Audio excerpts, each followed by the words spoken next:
গীতায় লেখা আছে, 1. যখন তুমি কষ্ট আর কটু কথা দুটোই সহ্য করতে শুরু করবে তখন বুঝবে তুমি বাঁচতে শুরু করেছ। 2.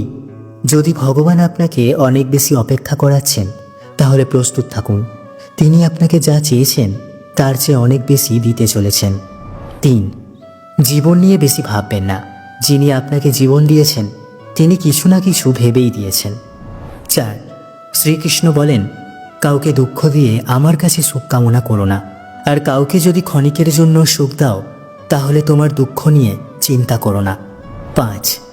মৃত ব্যক্তিকে কাঁদ দেওয়াকে মানুষ যেমন পুণ্য বলে মনে করে, তেমনই জীবিত মানুষের পাশে থাকাকে পুণ্য বলে ভাবতে শুরু করলে জীবন সহজ হয়ে যাবে। 6. আমাদের অকারণে কোনো মানুষের সাথে দেখা হয় না, আমরা কিছু মানুষের থেকে শিক্ষা পাই আর কিছু মানুষের থেকে জ্ঞান পাই। 7. কে কী করছে, কীভাবে করছে এবং কেন করছে তা থেকে যতই দূরে থাকবেন ততই সুখে থাকবেন। 8. আপনি হাসতে থাকলে পৃথিবী আপনার সাথে থাকবে, নইলে চোখের জল তো চোখেই ঠাঁই পায় না। 9. যদি কেউ আপনার ভালো কাজকে সন্দেহ করে তাহলে মন খারাপ করবেন না, কারণ সন্দেহ সর্বদা স্বর্ণের বিশুদ্ধতার ওপর করা হয়, কয়লার কালো দাগের উপর নয়। 10. মনের শান্তি জীবনের সবথেকে বড় উপার্জন। 11. উপদেশ, সঙ্গ এবং সময় কাউকে না চাইতে দিলে লোকেরা প্রায় সেগুলোকে সস্তা বলে মনে করে। 12. একজন মানুষ যত শান্ত সে তত গভীরভাবে বুদ্ধিমত্তা ব্যবহার করতে পারবেন। 13. যেমন পাতা না ঝরলে গাছে নতুন পাতা আসে না, ঠিক তেমনই কষ্ট ও সংগ্রাম ছাড়া ভালো দিনও আসে না। 14. যে ব্যক্তি অল্পতেই খুশি তার কাছেই সবচেয়ে বেশি খুশি আসে। 15.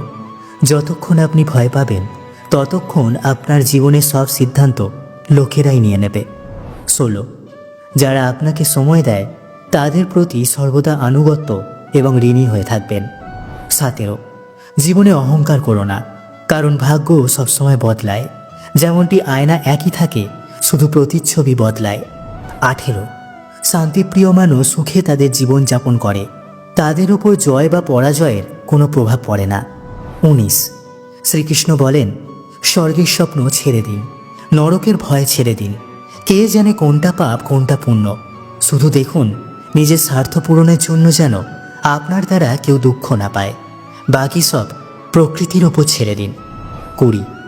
অর্থ বড় না যোগ্যতা বড়, খারাপ সময়ে যে পাশে থাকে সেই সব থেকে বড়। 21. কেউ যদি আপনাকে নিজের স্বার্থ পূরণের জন্য মনে করেন তাহলে তাকে স্বার্থপর ভাববেন না, কারণ আপনি তার জীবনে সেই উজ্জ্বল আলো যা সে অন্ধকারে দেখতে পায়। 22. সবাইকে নিজের গোপন কথা বলবেন না, কারণ আজ যে আপনার সাথে আছে কাল সে আপনার বিপরীতেও যেতে পারে।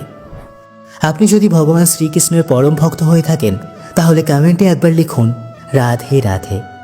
জয় শ্রীকৃষ্ণ।